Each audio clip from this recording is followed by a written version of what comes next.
안녕하세요. 치과 의사들의 잡다한 이야기 저스트 덴티스트. 저는 호스트를 맡은 이승현입니다. 제가 처음 좀 시도해보는 컨텐츠인데 논문 읽어주는 JD라는 컨텐츠입니다. JD는 저스트 덴티스트의 JD고요. 어떤 논문을 가지고 얘기할 거냐면 원장님께서 최근에 관심 있어 하시는 토픽에 관련된 이제 논문을 2개 정도 저희가 선별을 해서 구독자분들에게 조금 쉽게 설명해드리는 그런 콘텐츠입니다. 그래서 처음으로 가지고 오신 논문에 대해서 짤막하게 좀 얘기해 주실 수 있을까요? 글로벌 치과의 이수영입니다. 같이 보실 논문은 ITI 컨센서스 컨퍼런스에서 나왔던 리뷰 아티클이 되겠습니다. 싱글 투스 리플레이스먼트를 위한 이미디어트 플레이스먼트랑 이미디어트 로딩의 셀렉션 크라이테리아에 대한 이야기입니다. 자세하게 들어가기 앞서서 ITI 7번째 컨센서스 컨퍼런스라고 하셨는데 ITI가 도대체 뭔가요? 이거 얘기 없었잖아요. 잠깐만. 약자가 어떻게 되더라? 와. 인터내셔널 팀이 먼저네요. 인터내셔널 팀 for 임플란톨로지. 예. 그래서 저는 사실 뭐 약자를 궁금했다기보다 이게 도대체 뭔가 싶어가지고 사실 저도 구글링을 조금 해봤거든요. 1980년대에 임플란트가 이제 우리나라에도 사실 그때쯤에 들어왔나? 2000년대 초반에 들어왔나? 그때쯤에 들어왔다라고 하시는 분들이 좀 계시죠. 스트라우만 쪽에서 조금 더 글로벌하게 시장을 넓히기 위해서 했던 전략이 교육이었고 그게 이제 ITI가 된 게 아닌가라는 저는 구글링을 해석을 하면 그랬습니다. 서로 이렇게 니즈가 맞았던 걸로 저는 알고 있는데. 아, 그래요? 원래 스터디 그룹이 먼저 있었고 학자분들이 좀 이렇게 교류가 있다가 네. 그 당시에는 뭐 ITI 선호하는 그룹도 있고 하니까 자리 잡은 걸로 알고 있는데 저는 궁금한 게 원장님은 거기 멤버시잖아요. 여러 스터디 그룹이 있고 저는 이제 신생 스터디 그룹 하나의 이제 디렉터죠. EAO랑 ITI랑 뭐 이제 몇 개 뭐 더 있을 건데 그런 그룹들은 거의 그냥 국제적인 학술 단체라고 보시는 게 맞을 것 같습니다. ITI는. 처음에 논문으로 돌아온다면 셀렉션 크리테리아 for immediate implant placement 어쨌든 뒤에서 말씀드리겠지만 타입 1A의 프로토콜을 따르는 발직하고 바로 로딩을 하는 상악 하나 임플란트 심을 때의 상악 전치부 에세릭 존에서에 대한 논문이고 시스테믹 그리고 메타 아날리시스가 된 논문을 소개시켜 드리려고 합니다. 사실 뭐 이건 다들 아시는 내용이겠지만 리뷰 논문이 뭔지에 대해서도 잘 모르시는 분이 계실 수 있을 것 같아서 오리지널 아티클들을 모아서 그것들을 조금 더 학술적으로 만드는 게 리뷰 논문이고 리뷰 논문에도 사실 여러 가지 종류가 있는데 그 중에서도 이제 오늘 저희가 볼 시스테매틱 리뷰 그리고 메타 아날리시스는 그 여러 개의 오리지널 아티클들이 마치 하나의 거대한 연구처럼 보이고 검증한 그런 논문이라고 볼 수 있어서 사실 굉장히 신뢰도가 높은 그런 논문이라고 보시면 됩니다. 오늘 이 논문을 가져온 이유는 요즘 세미나나 여러 가지 활동하시는 원장님들이나 연자분들 다 좋은 말씀 해주시는데 간혹 이제 그 아무것도 모르시는 분들이 이제 듣기에는 자칫 어느 수식 하나로 전치부 임플란트를 다 해결할 수 있다라는 어떤 잘못된 어떤 생각을 갖게 되거나 방향을 좀 잘못 잡을 수도 있을 것 같아서 셀렉션 크라이테리아를 먼저 살펴볼 거고요. 그러면서 이제 어떤 각각의 케이스에서 리스크 평가를 하는 부분들을 할 수 있으면 디시전 트리까지 이제 살펴보고 여기서 말씀드린 디시전 트리라는 거는 상악 전치부 임플란트에 있어서 난이도가 어느 정도 될 거다, 리스크 팩터가 이렇게 될 거다라는 거를 저희가 미리 좀 예측하는 그런 게 이제 디시전 트리 나중에 보시게 될 거고요. 상악 전치부 임플란트가 다 똑같지 않기 때문에 각각을 구분하고 거기에 맞춰서 이제 연자분들이 얘기하는 술식들을 이 술식은 어떤 케이스에 저 술식은 어떤 케이스에 쓸지를 잡아나가는 데 도움이 될 것 같아서 요거를 이제 가져왔습니다. 그래서 여기 적은 저자들의 꽤 많이 있는데 그 중에서 사실 제가 제일 조금 자주 접했던 건 아담 해밀턴이라는 이분은 호주에서 보철과신데 제가 봤던 영상에서는 대부분 이제 외과 술식을 하는 분이셨고 이 윌리엄 마틴이라는 이분도 진짜 많이 봤던 것 같아요. 특히 그 ITI 유튜브에서 많이 봤는데 플로리다 주립대에 계시는 분이라고 하고요. 굉장히 유명한 분들이 다 같이 모여서 만든 리뷰 아티클인 것 같습니다. 이 논문에서 계속 나오는 뭐 타입 1A 그러니까 인트로덕션에서도 살짝 언급이 되고는 하는데 임플란트 프로토콜 중에서 이제 타입 1A라고 하면 발치 후 즉시 심립하고 이미디어트 로딩까지 하는 거를 이제 타입 1A라고 하더라고요. 결국에 이 논문은 두 번째 표 2 때문에 이 논문을 보는 것 같은데요. 소개해 주실 수 있을까요? 테이블 2를 보면은 술전 이제 평가에서 환자와 관련된 요소들, 메디컬 상태라던가 심리적인 어떤 리스크들 평가를 먼저 하고요. 사이트 릴레이트된 이제 요소들, 그 부위의 요소들을 이제 평가하는 항목들이 되겠습니다. 그리고 그 밑으로는 이제 수술하면서도 상황이 이제 급변하는 경우들이 있기 때문에 수술 중에 평가해야 될 요소들이, 내가 CT는 뭐 틀리진 않겠지만 내가 CT로 판단한 것보다 더 이제 좀 뼈가 없거나 박칼이 얇거나 뽑다가 깨지거나 하는 경우도 있을 거고. 오늘 강조해서 얘기하고 싶은 거는 사이트 릴레이트된 요소들이에요. 이 부분을 사실 강조하려고 하는 이유가 이제 바로 다음 논문에서 이어지는데, 이런 요소들은 수술 전에 환자가 임플란트 하러 왔을 때 그날 당일 이제 파노라마 찍고 할 때 이제 평가할 수 있는 요소들이라서, 그때 이제 수술 방법을 결정하고 바로 심을지 뭐 뼈 이식을 하고 기다릴지 아무것도 안 하고 기다릴지 뭐 어떻게 할지 등등을 이제 술자가 이제 계획을 세울 수 있고, 사이트 릴레이트된 요소를 유심히 보시는 거를 좀 추천드립니다. 이 중에서도 저는 꽤 눈에 들어왔던 게 페이셜 본 월 1mm 이하일 때거나, 뒤에 보시면 이 페이셜 본과 이제 우리가 임플란트 포지션한 거의 갭이 2mm 이내일 때는 주의해야 된다라는, 사실 이거는 교과서적인 얘기긴 하잖아요. 두께와 임플란트 포지션 사이의 갭은 결국에는 3, 4mm 정도 있어야 된다라는 그런 내용을 다시 한번 강조한 것 같습니다. 저희가 학생 때 이제 배울 때는 점핑 디스턴스 뭐 이런 거 얘기하면서, 그때는 오히려 갭이 좀 적어야 뼈가 알아서 자가골이 찬다, 뼈를 하우징 잡아준다라는 그런 식의 컨셉이 있었던 시절인데, 점핑 디스턴스는 차치하더라도 버컬본은 녹으니까 오히려 요즘은 이제 갭 거리를 이제 한 2, 3mm 정도 확보하고 필러를 채워놓고, 그쵸. 이식대 채워가지고 거기가 이제 뼈가 차면 버커 플레이트 날아가도 2mm 정도 이제 뼈가 생기는, 레저버가 생기는 거죠. 그런 컨셉으로 이제 바뀌었죠. 근데 사실 이게 보철적으로 옆에서 봤을 때 전치부의 보철 모양이 굉장히 급격한 S가 되잖아요. 그러니까 그게 사실은 예전에는 처음 이제 보철물 만들어왔을 때는 이게 맞아? 라는 생각을 많이 했거든요. 사실 보철적으로도 그렇고 결국에는 임플란트가 취약한 게 이제 측방력인데, 결국에는 수직력을 받으려면 최대한 상악 전치부 임플란트는 생각보다 팔라탈 쪽에 위치하지 않으면 교합력적으로도 사실 그닥 유리한 포지션이 아니라는 게 밝혀지게 되죠.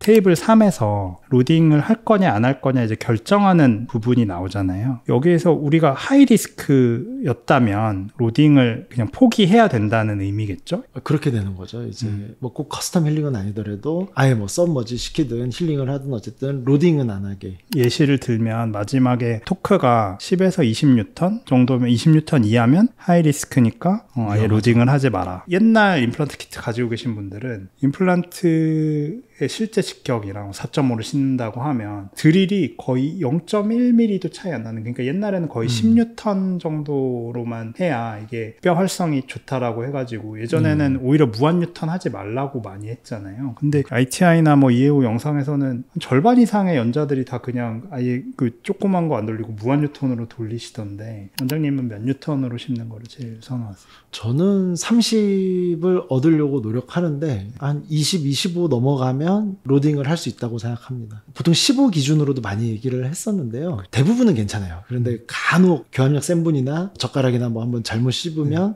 한 번씩 겪게 됩니다. 자주는 아니고. 근데 결국에는 이게 이미디어트 로딩을 했을 때 교합력에서는 뭐 10뉴턴도 저는 괜찮을 것 같은데, 결국에는 측방력인 것 같아요. 이게 옆으로 가이드되는 거를 우리가 삭제해주지 않으면. 그렇죠. 그리고 잔종골에 심겨지는 양도 중요한 것 같아요. 맞습니다. 고정만 지금 얘기했지만 끝단에서 10, 15 정도 얻어진 정도라면, 간신히 심겨진 정도 그럴 때는 토크가 다 말해주지는 못하는 것 같습니다. 그래서 결국에 이 논문은 표 2를 통해서 타입 1A 프로토콜의 예후를 예측해 보는데 아주 좋은 논문인 것 같고요. 리스크가 되는 것들도 하나씩 체크해 보시면서 조금 더 임상에 도움이 되시면 좋을 것 같습니다. 그럼 다음 논문으로 넘어갈까요? 올해 싱가포르에서 그 ITI 월드 심포지움이 있었거든요. 거기에서 아라우조 교수가 강의를 했는데 그때 이제 인용했던 리뷰 아티클입니다. 네, 아라우조 교수님도 굉장히 유명한 브라질 분이시고 미국 분들이랑 가이스트리나 뭐 이런 협력을 많이 하시는 것 같더라고요. 근데 어쨌든 저는 사실 이 논문을 봤을 때 느껴진 게 굉장히 친절한 교수님이 너 이런 것도 모르지? 알려줄게 라고 쓰시는 게 느껴지는 제발 이것 좀 하지 마라 얘들아. 약간 이런 느낌이죠. 서술하는 것도 되게 디테일해서 뭐 해부학적 텀이나 구조나 이런 것도 굉장히 자세하게 얘기해 주셔서 그래서 어제 밤에 자기 전에 아주 즐겁게 제가 알고 있던 지식들과 뭐 새롭게 알게 된 지식들을 정리할 수 있는 아주 좋은 논문이었던 것 같습니다. 발치와의 형태에 따라서 소켓의 형태에 따라서 이 뼈가 이제 차오를 수 있는 능력이 이제 다르다, 힐링 포텐셜이 다르다에 대한 연구라고 보시면 됩니다. 버컬본이 두껍게 있으면서 발치와가 에이펙스 쪽까지 이제 모든 방향에서 본셀 어베일러빌리티라던가 뭐 이제 여러 가지를 이제 운드 스테빌리티도 훨씬 유리할 거고요. 이제 그런 부분들을 확보할 수 있으면 뼈가 이제 잘 차고 반대로 이 그림에서 B와 C에 해당하듯이 이제 버클 플레이트가 아예 깨져 있거나 아니면은 너무 얇아서 금방 없어질 게 이제 뻔하다면 이제 바깥쪽으로 튀어나와 있기도 하죠. 이런 이제 경우라면 이제 저쪽은 이제 심미적으로 제일 중요한 버클 쪽의 힐링을 이제 기대하기 어렵다라는 내용이 되겠습니다. 옆면에서의 그림을 보면 이게 보통 우리가 CT 찍었을 때 자주 보는 방향이죠. 그렇죠. 버클 플레이트가 있는지 없는지에 따라서 리스크가 이제 나뉘게 되고요. 그리고 버클 플레이트가 두껍냐 얇냐, 베이잘본의 축과 치아의 축이 일치하느냐, 그러니까 베이잘본에서부터 안쪽으로 치아가 위치되느냐 아니면 바깥쪽에 튀어나와 있으면서 버클 플레이트가 이렇게 제일 공포스러운 상황인 것 같아요. 어디다 심어야 돼? 이런 경우는 정말 본 오그멘테이션에서 뼈를 만들어야 되는 것 같습니다. 개인적으로는 심으려면은. 원장님 만약에 이런 경우라면 발치를 하고 뼈 이식을 하실 건가요? 아니면 베잘본에 먼저 소시지 테크닉 같이 이런 걸로 뼈를 먼저 올리고 그 다음에 임플란트를 하시는 것도 생각하시나요? 그런 부분에서 이제 디시전 트리에 대한 얘기까지 이제 나오게 될 건데요. 이 경우에는 딜레이드 해서 이제 레이트 이제 임플란트 플레이스먼트로 가는 게 맞다고 생각합니다. 버컬 플레이트가 녹으면서 발차 보존술을 하더라도 볼륨이 얼마나 찰지 예측이 안 되는 부분이 있기 때문에 발차 보존술 하는 거는 술자의 선호도에 따라서 옵션이 될 수 있을 것 같고요. 그 다음에 연조직이 이제 완전히 다 덮이고 난 다음에 한번 뼈 이식을 한번 세게 한번 들어가는 식으로 해결하면 된다고 생각합니다. 디시전 트리에서는 나오지 않는 내용이긴 하지만 저는 발치하고 임플란트 할 때 가장 좀 고민이 되는 게 프로비저널이거든요. 템포러리 크라운을 어떻게 가져갈 것이냐. 먹고 사는 게 중요한 것보다 사회적인 게 훨씬 중요하다고 저는 항상 느끼는 게 환자들이 어금니는 빼고 심는 거에 큰 부담은 어느 정도 있겠지만 사실 앞니 빼자고 하면은 기겁하시는 분들이 훨씬 많잖아요. 그래서 저는 사실 이렇게 상악 전칩에 뼈 이식을 많이 해야 된다? 저는 그러면은 일단 큐렛해서 인펙션 컨트롤 먼저 해놓고 베잘본이나 이런 데 뼈 이식을 먼저 해놓습니다. 그 다음에 발직을 하는 편이고요. 좀 디시전 트리랑은 상관없지만 템포러리에 대한 생각도 좀 포함이 돼야 될 것 같습니다. 네 번째 그림은 치아의 이제 폭과 베이잘본의 위드스 간의 이제 상관관계입니다. 베이잘본이 넓을수록 이제 아무래도 유리한 부분이 있겠고 베이잘본이 얇은 경우에는 또 불리하고 네 번째가 이제 폭이고 세 번째는 축에 관련된 부분으로 보시면 될 것 같습니다. 뭐가 됐든 베이잘본이 없으면 공포스러운 그림이네요. 이게 의미를 갖는 이유는 아라우조 교수는 이제 술자가 거의 무슨 짓을 해도 이 해부학적인 부분을 극복하기 어려울 거다. 네, 맞아요. 라는 톤으로 얘기를 하셨거든요. 그래서 그렇기 때문에 발치 전에 CBCT를 찍어서 케이스 분석을 하는 게 제일 중요하다라고 얘기를 하는데 이런 부분들은 사실 매력 있는 얘기는 아니기 때문에 그렇죠. 그 국내 연자분들이나 이런 데서 많이 언급되는 부분이 아닌 것 같아서 이걸 가져왔습니다. 항상 술전 평가가 제일 중요하겠습니다. 술전 평가를 잘 해야 재앙을 막을 수 있다는 점에서도 그리고 예견된 어떤 결과가 나올 거기 때문에 술자가 훨씬 대응이 편하죠. 그러니까 아까처럼 이제 치아의 축이 베이잘본의 축을 벗어나 있는 경우에 그런 거를 인지하지 못하고 환자한테 이제 발직을 설명했다던가 이제 난감한 상황이 될 수 있죠. 아라우조 교수의 얘기는 발치 전에 CBCT를 찍어라 라는 얘기가 될 것 같습니다. 오늘 그 얘기를 하려고 이 저널을 이제 갖고 왔습니다. 사실 이렇게 이제 리스크 어세스먼트를 쭉 한 이유가 사실 디시전 트리를 하기 위함이거든요. 디시전 트리는 술 전에 이제 평가를 해서 이 케이스가 로우 리스크의 어떤 케이스이냐, 미디움이냐, 하이 리스크 케이스냐를 이제 평가를 먼저 하고요. 로우 리스크 케이스에서 수술하면서까지 이제 인트라 오퍼레이티브 평가까지 해서 로우나 미디움 리스크 케이스로 이제 끝나면 이미디어트 로딩을까지 하는 거를 이제 고려하고, 아니면 컨벤셔널하게 이제 로딩까지는 안 하고 힐링으로 이제 끊고 4에서 16주 기다렸다가 보철하는 방법도 있겠습니다. 디시전 트리를 이제 보시면은 프리오 평가에서 하이 리스크에 속하게 되면 뒤도 안 돌아보고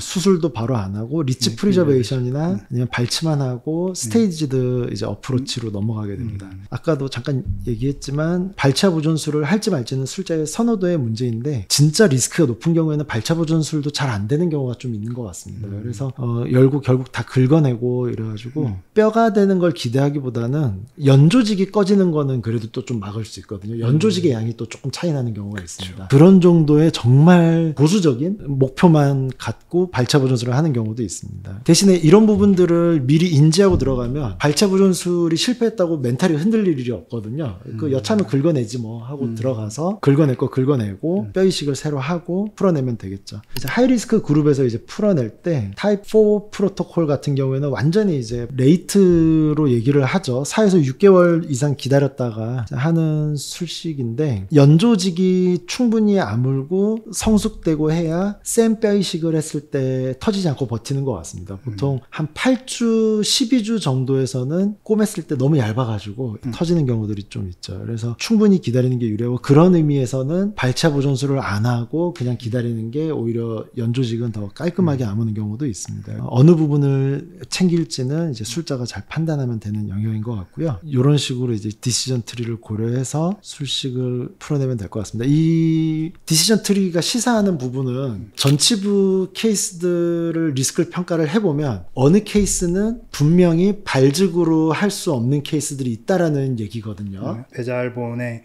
퀄리티나 퀀티티나 치아 앵귤레이션과의 관계 이런 것, 사이트 릴레이트된 어떤 팩터들이나 아나토미컬한 요소들은 그렇겠고, 뭐 이를테면 헤비 스모커라던가 메디컬리 컴프로마이즈드 된 어떤 요소들이 있으면 더 그렇겠고요. 너무 발직에 얽매이실 필요도 없고, 반대로 얘기하면 뼈 이식을 하면서 이제 만들어내는 거를 할 수 있어야 되기도 하고, 여러 가지를 좀 시사하죠. 그래서 제가 사실 원장님이 미리 보내주신 자료나 이런 거를 봤을 때 환자 상담에 있어서 판호 찍고 CT 찍고 내가 CT 보고 이제 환자한테 들어갔을 때 덱은 하이리스크이다 라는 걸 풀어낼 만한 여러 가지의 요인들을 이제 환자한테 설명시키고 납득시킬 수 있는 굉장히 좋은 자료라고 저는 생각이 들었거든요. 이 두 개의 논문을 한번 꼼꼼히 보시고 원장님들, 보시는 구독자분들이 리스크 매니지먼트를 잘 하시고 또 환자 상담에서도 잘 활용하는 그런 툴로 이용되기를 바랍니다.